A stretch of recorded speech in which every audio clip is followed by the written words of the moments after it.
نے لفظوں میں کہا موتی سفید ہے اور قیمت ہے اس کی لاکھوں، اور کوئلہ جو کالا پیسوں میں ڈھیر پالو۔ حضور موتی سفید ہوتا ہے، لاکھوں کا ملتا ہے، اور یہ جو کلو کالی کھڑی ہے کوئلے کی طرح کالی ہے، 100 روپے میں کوئلے کا کٹا بھر کے ملے گا۔ بادشاہ بولا بات تو ٹھیک ہے۔ تو کالی آگے بڑی کہنے لگی ہماری نہیں سنو گے؟ کہ نہیں تم بھی سناؤ۔ تو کالی نے کہا ہے مشک نافع کالی قیمت میں بیش عالی، ہے مشک نافع کالی قیمت میں بیش عالی، اور روئی سفید ہے جو پیسوں میں ڈھیر پالی۔ حضور مشک نافع کالی ہوتی ہے، بڑی قیمتی ہوتی ہے، اور یہ جو سفیدہ کھڑی نا، سفیدہ روئی کی طرح سفید ہے۔ 1000 روپے میں اتنا بڑا لحاف بنے گا کہ مولی عارف 4 بچے آرام سے سوئیں گے۔ بادشاہ بولا بات ٹھیک ہے بھائی۔ تو گوری آگے بڑی کہنے لگی آپ نے قرآن نہیں دیکھا؟ اللہ نے قرآن میں فرمایا یوم تبیض وجوہ وتسود وجوہ، قیامت کے میدان میں نیک لوگوں کے چہرے سفید اور بد لوگوں کے چہرے کالے پڑ جائیں گے۔ تو گوری نے کہا اللہ کے نیک بندوں کے منہ سفید ہوں گے، اور دوزخی جو ہوں گے منہ ہوں گے ان کے کالے۔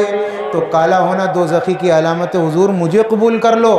تو کالی آگے بڑی کہنے لگی آنکھوں کی کالی پتلی ہے نور کا وہ چشمہ، اور آنکھ کی سفیدی ہے نور سے وہ خالی۔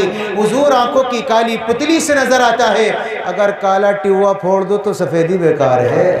بادشاہ بولا بات تیری بھی ٹھیک ہے۔ گوری نے کہا آپ نے قرآن دیکھا ہے؟ کہ جی دیکھا ہے۔ کاغذ کیسے ہیں کہ سارے سفید؟ تو گوری کہنے لگی کاغذ سفید ہیں سب قرآن پاک والے، کاغذ سفید ہیں سب قرآن پاک والے۔ تو کالی بولی حضور ان پہ جو لکھے ہیں قرآن کے حرف کالے، کاغذ ہی سفید ہے لکھا تو کالا ہے۔ تو گوری نے کہا جس دن نبی پیدا ہوئے وہ دن بڑا منور تھا۔ گوری کہنے لگی میلاد کا جو دن ہے وہ روشن بالیقین ہے۔ تو کالی نے کہا حضور معراج کی جو شب ہے وہ کالی ہے یا نہیں ہے؟ جس رات اللہ نے بطور مہمان کے آپ کو بلایا تو وہ رات کیسی تھی؟ کالی۔ تو گوری نے کہا حضور بس بہت ہوا، فیصلہ کرو اسے کلو کو رکھنا ہے یا مجھے بھوری کو رکھنا ہے؟ تو گوری کہنے لگی حضور انصاف کیجئے گا، کچھ سوچئے گا پیارے، سورج سفید روشن تارے سفید سارے۔